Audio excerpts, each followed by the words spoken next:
அதிக முக்கியத்துவம் தருகிறார். வேதம் பைபிள் ஆரம்பிச்சது எல்லாம் வேதத்தின்படி. நோவா நீதிமானால் நோவாவை மட்டும்தானே ஆண்டவர் காப்பாற்றணும். முழு குடும்பத்தையும் ஆண்டவர் பிழைக்குள்ள கொண்டு வரார். லோத்து தேவனுடைய மனுஷனானா அவனை மட்டும்தானே காப்பாற்றணும். அவங்க மனைவி பிள்ளைகளையும் கைகளை பிடிச்சி இழுத்துட்டு வரார். குடும்பங்களை பாதுகாக்கிறவர் என் ஆண்டவர். ஆனாலே அடுத்து ஒரு செக் வைக்க போறோம்னு அர்த்தம். ஆனால் இந்த குடும்பத்தை கட்டுகிற பெரும்பாலான பொறுப்பு யார் கையில? கரெக்ட். ஒரு வசனத்தை வாசிக்கலாம். மொத்த காரணத்தின் சாராம்சத்தையும் அந்த வசனம் தெளிவாய் காட்டும். ஆதியாகமங்களில் 2வது அதிகாரம் 18வது வசனத்தை பொறுமையா படிக்கலாமா? ஆதியாகமம் 2:18. பின்பு தேவனாகிய கர்த்தர் மனுஷன் தனிமையாய் இருப்பது நல்லது அல்ல என்று. போதும். இப்ப எல்லாரும் என்ன பார்க்கணும். நான் கேள்வி கேட்கிறேன், பதில் சொல்லணும். ஈஸி. தப்பா சொன்னாலும் 100 மார்க் வாரி வழங்கிடுவேன். ரைட். வேதத்துல எங்கெல்லாம் மனுஷன் பாக்கியவான் ஆசீர்வதிக்கப்படுவான், இது மாஸ்குலின் ஜெண்டர், ஆண் பாலில் தானே சொல்லப்பட்டிருக்கு. ஆண் பாலில் சொல்லப்பட்ட எல்லாம் பெண்ணுக்கும் இன்க்ளூடட். எழுத்து நட அப்படி ஆண் பாலில் சொல்லப்பட்டிருக்கும். ஏனென்றால் ஆண் பெண் ரெண்டும் சேர்ந்தது தான் மனுஷன். மனுஷன்னாலே 2 ஜெண்டரும் இன்க்ளூடட். அண்டர்ஸ்டாண்ட்? ஆனா சில இடத்துல ஸ்பெசிஃபிக்கா சொல்லப்பட்டிருக்கும். வேதத்துக்கு ஒரு நடை இருக்கிறது இல்லையா? புருஷன் ஆண் மகன் அர்த்தம். சொந்த புருஷன்னா என்னுடைய கணவன் அர்த்தம். 30 வயது நிரம்பிய ஆணை வேதம் புருஷன் என்று கணக்கிடும். அப்படின்னா கல்யாணம் பண்ண கணவன் அர்த்தம் கிடையாது. அவன் ஒரு ஆண் மகன். உன் சொந்த புருஷன் சொன்னாதான் யோர் ஓன் ஹஸ்பண்ட் அர்த்தம். இது வேதத்தினுடைய எழுத்து நடை. இப்போ மனுஷன் அப்படின்னா அதுல மனுஷி இன்க்ளூடட். இந்த வசனத்துல மனுஷன் தனிமையா இருப்பது நல்லதல்ல, அவனுக்கு ஏற்ற துணைன்னா ஸ்பெசிபிக்கா இது ஆணை மட்டும் குறிக்குது. ஆணுக்கு ஒரு இப்ப வர்றேன். ஆணுக்கு துணை பெண்ணா, பெண்ணுக்கு துணை ஆணா? பைபிள் படி. ஆணுக்கு தான் துணை பெண். ஏன் தெரியுமா? ஆணால அலங்கத்தை கட்ட முடியும், ஆணால ராஜ்யத்தை கட்ட முடியும், ஆணால பெரிய பெரிய சிங்காசனங்களை கட்ட முடியும், எவ்வளோ பெரிய பெரிய சாதிக்க முடியாத சாதனைகளை செய்ய முடியும், சட்டங்களை இயற்ற முடியும், என்ன வேணா பண்ண முடியும். ஆனா ஒரு குடும்பத்தை கட்டுவதும் உடைப்பதும் பெண்ணால மட்டும்தான் முடியும். இது வேற சத்தியம். புத்தி உள்ள ஸ்திரீ புத்தி இல்லாதவளோ அவ்வளவுதான், அவ்வளவுதான். ஏன் இப்படி ஆண்டவர் ஒரு பார்ஷாலிட்டி பார்த்து கொடுத்துட்டாரு? சிலதுக்கெல்லாம் பதிலே சொல்ல முடியாது. பிள்ளை பேர்லையும் 99% சொல்லலாம். ஆண்டவர் யாரை தான் நம்பி இருக்கிறாரு? வளர்ப்புலையும் அப்படிதான். அப்பா சம்பாரிச்சு மட்டும்தான் கொடுக்க முடியும். அதே மாதிரி இந்த குடும்பத்தை கட்டுகிற வேலைக்கும் ஆண்டவர் பெண்ணை தான் நம்புகிறார்.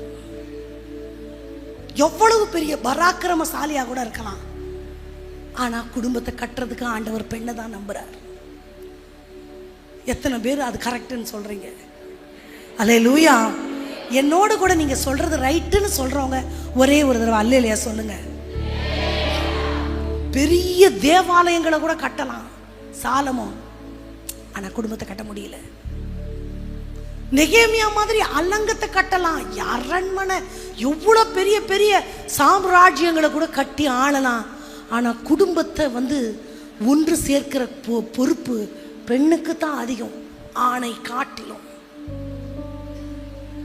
இப்போ நான் சொன்னேன் இல்லையா, ஒரு பெரிய வீட்டு குடும்பத்துல என்ன சொன்னேன்? மூக்க நுழைக்க போறோம்.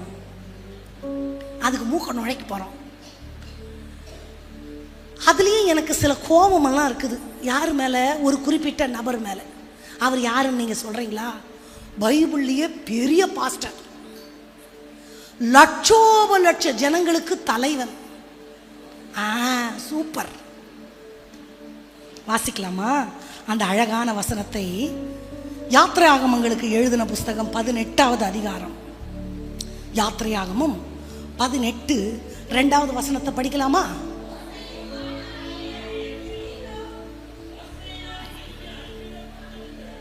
மோசேயின் மாமனாகிய எத்திரோ என்னவா?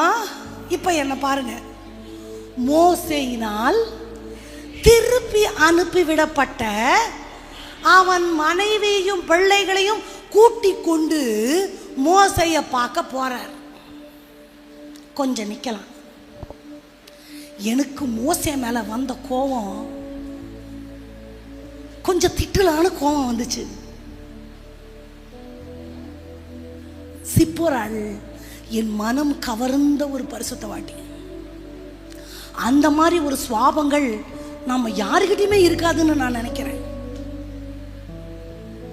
மோசே என்ன பண்ணிட்டாரு?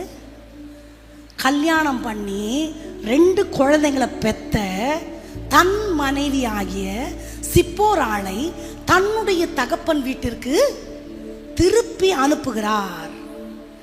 என்ன மட்டும் எங்க பாஸ்டரையா, எங்க வீட்டுக்காரரு என்னோட 2 பிள்ளைகளோட அவருடைய மாமனாகிய வெஸ்லியா வீட்டிற்கு அனுப்பி இருப்பாரே. ஆனால் நான் என்ன சொல்லி இருப்பேன்?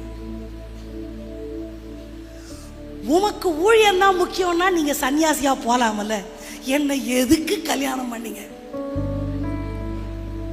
உமக்கல்லவா இந்த 2 பிள்ளைகளை பெற்றேன். என் தகப்பனிடத்திற்கு எந்த மூஞ்சில நான் போவேன்? ஊரு உலகம் என்னை 4 விதமாய் பேசும் அல்லவா? குடும்பத்தை நடத்த முடியாத நீ எப்படி போதகராய் இருக்க முடியும்? பவுல் சொல்லுகிறாரே அப்படின்னு வாக்குவாதம் பண்ணி இருப்பனா மாட்டனா? அதுதானே நியாயம். இவருக்கு பிஸி பாஸ்டர், வேலை பளு ஜாஸ்தி. என்ன பண்ணிட்டாரு? குடும்பத்தெல்லாம் பார்க்க முடியல. உங்க அப்பா வீட்டுக்கு போ, ஏதோ அனுப்புனாரு. திருப்பியும் போய் கூப்பிடணும்ல, கூப்பிடல. அந்த வசனங்களை என் கூட கூட யாராவது கரெக்டாக படிங்க, நான் உங்களுக்கு காண்பித்து கொடுக்குறேன். 7வது வசனம், தன் மாமனுக்கு எதிர்கொண்டு போய். யாருக்கு எதிர்கொண்டு? என் கூட பதில் சொல்லிட்டே வாங்க. மாமனுக்கு எதிர்கொண்டு போய். யாரை வணங்கி? மாமனை வணங்கி. யாரை முத்தம் செய்து? மாமனை முத்தம் செய்து சுக செய்தி மாமனை விசாரித்து. 8வது வசனம், கர்த்தர் தனக்கு செய்தவைகள் எல்லாம் தன் மாமனுக்கு விவரித்து சொன்னார். ஆமாவா? கரெக்டா? 9வது வசனம், மாமன் எத்திரோ சந்தோஷப்பட்டு. 12வது வசனம், மோசேயின் மாமன் சர்வாங்க தகனி பலிகளை இட்டு. அடுத்து 12வது வசனத்தின் கடைசி வரி, தன் மாமனுடனே போஜனம் பண்ணி. 13வது வசனம், அடுத்த நாள் காலையில மோசே எங்க போறாரு? ஒரு நிமிஷம் எல்லாரும் என்ன பாருங்க. தலைவர் குடும்பம் நடத்த முடியலன்னு யார் அனுப்பிட்டாரு? மனைவியை அனுப்பிட்டாரு. அது ஒரு வாயில்லாத பூச்சி போயிருச்சு. என்னைய மாதிரி பொண்ணா இருந்தா அழுது ஒப்பாரி வச்சு 2 கேள்வியாவது கேட்டுட்டு போயிருக்கோம். ரொம்ப நல்ல மனைவி போயிருச்சு. நான் இங்க வந்திருக்கேன்னு மோசே சொல்லல, எத்திரோ கேள்விப்பட்டு கூட்டிட்டு போறாரு. கூட்டிட்டு போற செய்தியை கேட்டுட்டு வந்து மாமனை பார்த்தாரு, வணங்கினார், முத்தம் செய்தார், சுக செய்தி விசாரித்தார், அதை பண்ணார், இதை பண்ணார், கூடாரத்துக்குள்ள போனார், சாப்பிட்டார். அடுத்த நாள் காலமே சட்டை போட்டுக்கொண்டு எங்க போயிட்டாரு? நியாயம் விசாரிக்க போனவர் சாயங்காலம் தான் வர்றாரு. இந்த இடத்துல சிப்போராளோட மனநிலைமையை கொஞ்சம் யோசித்து பார்த்தீங்களா? வேதம் ஒரு வசனத்தை சொல்லுகிறது, அவள் ஆசை அவள் புருஷனை பற்றி இருக்கும், அவன் அவளை. என்னை யாராவது ஆளுக செஞ்சா எனக்கு பிடிக்குமா? பதில் சொல்லணும். என்னை யாராவது ஆட்டி படைச்சா எனக்கு பிடிக்குமா? பிடிக்காது. ஆனா என்ன சொல்லுது வசனம்? தன்னை ஆளுகை செய்கிற கணவனை பெண்ணுக்கு எப்படி இருக்குமா? அவள் ஆசை. இந்த பெண் அதற்கு விதி விலக்கானவளா? நீ துரத்தி விட்டதாவது பரவாயில்ல, ஒரு மன்னிப்பு கூட கேட்க மாட்டேன், கேட்காட்டி கூட பரவாயில்ல, எப்படிமா இருக்கிறேன்னு ஒரு வார்த்தை கூட சொல்ல மாட்டேன். எங்க வீட்டுக்காருக்கு நான் கல்யாணம் ஆனப்போ உங்களுக்கு என்கிட்ட என்ன ரொம்ப பிடிக்குதுன்னு கேட்டேன். நீ ரொம்ப நல்ல பொண்ணுன்னு சொல்லுவாருன்னு நினைச்சேன். உன் பாட்டு பாடுற எனக்கு அது ஏதோ ஒன்று சொல்லுவாருன்னு ஒரு ஆசையில கேட்டேன். அவர் என் மூஞ்சியை கூட பார்க்கல, எதையோ புக்கு படிச்சுட்டு இருந்தார். திருப்பிட்டு எனக்கு உங்க அப்பாவை ரொம்ப பிடிக்கும் சொல்லிடாதீங்க அவர்கிட்ட. எங்க அப்பாவை பிடிக்கணும், எங்க அப்பா போய் கல்யாணம் கட்டிக்க வேண்டியதானே. இது வரைக்கும் வந்துச்சு, கேட்கல. அப்போ இந்த சிப்பூர் ஆளுக்கு எப்படி இப்படி ஒரு குணம்னு எனக்கு புரியவே இல்லை. Number 1, understanding. இதுதான் உங்க character. Understanding and accepting is the first quality குடும்பத்தில். அதுதான் அவங்க. அப்படியே அவங்க எப்படி இருக்கிறாங்களோ அவங்கள நான் ஏற்றுக்கொள்ளணும். Do not compare your pair with other person. அந்த பொண்ணு அப்படி இருக்கிறாளே, அந்த வீட்டுக்காரர் அப்படி, அது அந்த வீட்டுக்காரு, இது இந்த வீட்டுக்காரு. புரிந்து கொள்வதும் ஏற்றுக்கொள்வதும் தான் சமாதானத்துக்கான வழி. It is all about her understanding. அவருடைய கேரக்டர் அதுதான். இப்போ என்னுடைய கணவர் அப்படி தேன் ஒழுகெல்லாம் பேச மாட்டார், அவருக்கு அப்படியெல்லாம் பேச தெரியாது. ஆனால் இருதயத்தில் நிறைய பாசம். அப்படிதான் அவங்க கேரக்டர். நம்மளுக்கு என்னதான் பிடிக்கும்? வெளியே அட்ராக்டிவா தான் பிடிக்கும் நமக்கு. அன்னாள் பெனினாள். அன்னாள்னா என்ன தெரியுமா அர்த்தம்? கிருபை பெற்றவள். என்னவா? பெனினாள்னா விலையேற பெற்ற கல், காஸ்ட்லி ஸ்டோன், விலையேற பெற்ற முத்துன்னு அர்த்தமா. கிருபை பெற்றவள், விலையேற பெற்றவள். இது ரெண்டுல எது பார்வைக்கு அட்ராக்டிவா இருந்திருக்கும்? விலையேற பெற்றவள். கிருபை மறைந்திருக்கிற அஸ்திபாரம் அல்ல. இப்ப சொல்றேன், பெனினாள் பெத்த 10 பிள்ளையில ஒரு பிள்ளை பேர் தெரியுமா? அன்னாள் பெத்த ஒரு பிள்ளை. தான் முதல் பெயர் சம்பவம் மட்டும் இத்தனை ஆண்டுகள் ஆனாலும் அந்த பெயர் இன்னைக்கும் வயிற்றுல எனக்கு ஆண்டவர் பையனா கொடுத்தா ஒரு சாமுவேலை தரட்டும். அதுதான் வித்தியாசம். அப்போ உலகத்திற்கு பார்வைக்கு செம்மையா தோன்றுகிறதெல்லாம் எனக்கு வேணாம், எனக்குன்னு ஆண்டவர் என்ன நியமிச்சிருக்கிறார். கிருபை பெற்றவளுடைய கிருபை பெற்றவளே வாழ்கன்னு ஆண்டவர் யாரை பார்த்து சொன்னாரு? அந்த மரியம்மா பெற்ற பிள்ளையினுடைய ஒரு முன் அடையாளம் தான் யாரு? ஆமா, சாமுவேல். இறையியல்ல கிரைஸ்ட் லைக் டைப்பாலஜின்னு சொல்லுவாங்க. கிறிஸ்துவினுடைய அந்த ஆள் தத்துவத்தின் முன் அடையாளம். இயேசு கிறிஸ்து பூமியில வாழும்பொழுது தேவ கிருபையில மனுஷர் தயவுல அதிகமாய் விருத்தி அடைந்தார். சாமுவேல் தேவனுடைய பார்வைக்கும் மனுஷனுடைய பார்வைக்கும் பிரியமுள்ளவனாய் காணப்பட்டான். அல்லேலூயா. அப்போ இப்போ இந்த எல்லாரும் அந்த அம்மா 10 பெக்கட்டும், விலையேற பெற்றவளா கூட இருக்கட்டும், இவளை ஆண்டவர் அழைச்ச நோக்கம் வேறு. இவள் பெற்ற பிள்ளை, அந்த 10 பிள்ளையும் சரி, இது ஒன்றும் சரி. அத மாதிரிதான் நம்ம வாழ்க்கை. மற்றவங்க பார்வைக்கு என்னோட வாழ்க்கை பகட்டா இருக்காது. இந்த ஆண்டவர் நம்பி போய் உங்களுக்கு என்ன கிடைச்சிச்சு? நீ சகிச்சு போய் உனக்கு என்ன கிடைச்சிச்சு? எங்க அண்ணியை பத்தி பாஸ்டர் சொன்னார்ல, பாஸ்டருடைய அக்கா. அவங்க எவ்வளவு பெரிய அக்கா தெரியுமா? அவங்க கல்யாணத்துல எங்க வீட்டுக்கார இடுப்புல வச்சிருக்காங்க. அவ்வளவு வயசு வித்தியாசம்.